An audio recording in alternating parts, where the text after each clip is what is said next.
Assalamualaikum warahmatullahi wabarakatuh. Semangat pagi. Bismillah, alhamdulillah, assalatu wassalamu ala sayyidina Muhammad Rasulillah wa ala alihi wa sahbihi wa mawalah. La haula wa la quwata illa billah.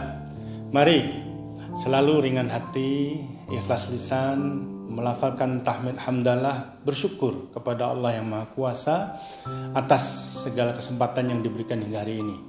Salawat dan salam selalu harus kita haturkan pada junjungan kita Nabi besar Muhammad sallallahu alaihi wasallam.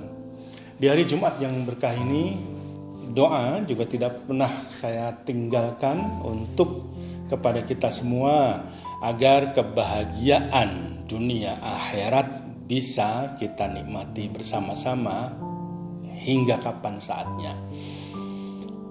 Saudara-saudaraku yang dirahmati Allah, dalam kebersamaan, dalam network, apakah lingkungan, apakah ukhuwah, apakah persaudaraan, yang paling dicari adalah kemampuan saling memahami. Untuk itu, mari bersama-sama kita menggunakan sifat-sifat yang paling baik. Karena diciptakan kita berbeda-beda untuk saling mengenal, bukan untuk saling memusuhi, bukan untuk saling beradu benar, untuk beradu tinggi, apalagi beradu kuasa, beradu hebat. Bukan untuk itu. Tetapi kita diciptakan bersuku-suku, berbangsa-bangsa. Itu perintah Allah adalah untuk saling mengenal. Saling mengenal dengan baik. Tidak perlu memicingkan mata curiga, tidak perlu mengambangkan perasaan yang bermacam-macam, beraneka. Yang harus kita ingat baik-baik adalah bagaimana kita bisa memahami, mengerti tentang keanekaragaman. Yang kedua, apabila kita sudah saling mengenal, maka mari saling memahami. Satu dengan yang lain pasti dong punya karakter yang berbeda. Orang tidak selamanya suka, atau bahkan tidak semua orang bisa suka dengan kita. Tetapi bukan berarti orang yang tidak suka itu adalah orang yang tidak baik. Karena siapa tahu kitalah yang melakukan ketidakbaikan sehingga tidak disukai oleh orang-orang yang baik. Atau sebaliknya, kitalah yang terlalu memilih-milih teman-teman, saudara-saudara, kerabat yang kita sukai.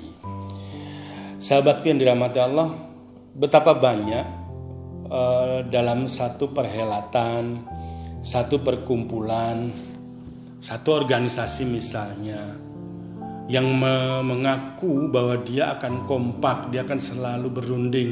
Tetapi setiap kali kita bersuara tidak ada satupun yang mendengar, bahkan tidak ada satupun yang menghiraukan. Karena apa?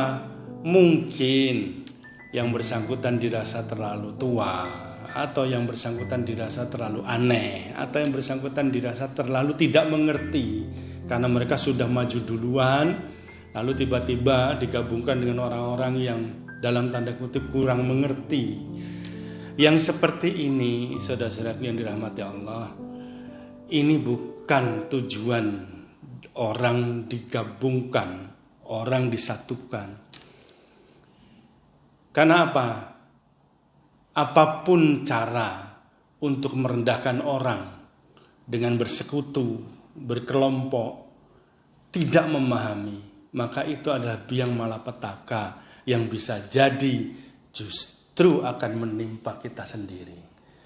Hati-hati, kadang-kadang orang lupa ketika sedang diberi angin, ketika dia sedang bisa berbuat apa saja, kadang-kadang dia meninggalkan beberapa kawan-kawannya yang selama ini tulus membackup, tulus membantu. Karena apa? Karena ego, karena masing-masing pengen nyohor. Walaupun di mana-mana dia berkata, oh saya ini enggak pengen kayak gitu, saya enggak pengen kayak gitu. Tetapi nampak jelas di setiap pembicaraan selalu dia meninggalkan kawan-kawannya yang dianggap kurang bisa memberi kontribusi atau kurang senada atau bahkan mungkin tidak satu aliran dengannya. Ini namanya tidak memahami. Konteks yang ketiga adalah saling membantu, apalagi paham saja tidak, apalagi membantu. Bagaimana caranya? Maka sebaiknya, terutama bagi Anda yang kebetulan dalam tanda kutip dikucilkan di dalam perhelatan seperti ini, saya sarankan 3 hal. Yang pertama, no baper. Sudahlah, tenang saja, karena kalau Allah tidak berkehendak, apapun tidak akan terjadi. Dan bila Allah memang menghendaki seperti itu, bertawakallah. Berarti Anda sedang diuji. Dan bukan berarti orang diuji itu tidak baik. Bukan berarti pula orang yang tidak mengerti atau belum mengerti itu orang yang bodoh. Mereka hanya belum terbiasa. Mereka hanya belum mengerti. Itu saja.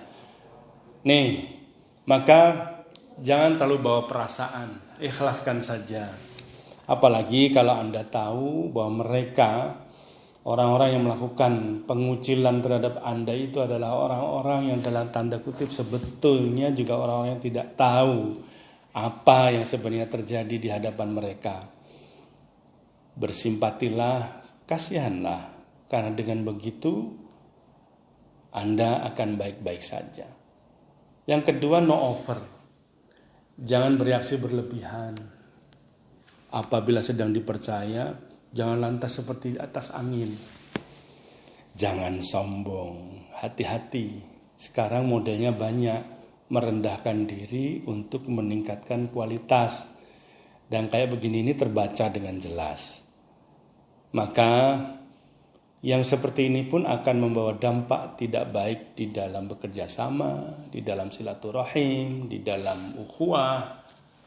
Biasa saja, jangan berlebihan. Karena segala yang berlebihan itu tidak baik. Allah sendiri menyatakan kita untuk menjadi ummatan wasaton. Jadi umat yang tengah-tengah, tidak usah lebih, tidak usah kurang. Tengah-tengah saja, yang adil. Hingga akhirnya kita akan menjadi peacemaker.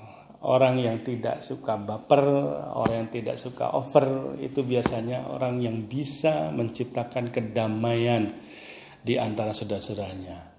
Selalu tersenyum, selalu menganggap tidak ada masalah, dan selalu tawakal kepada Allah.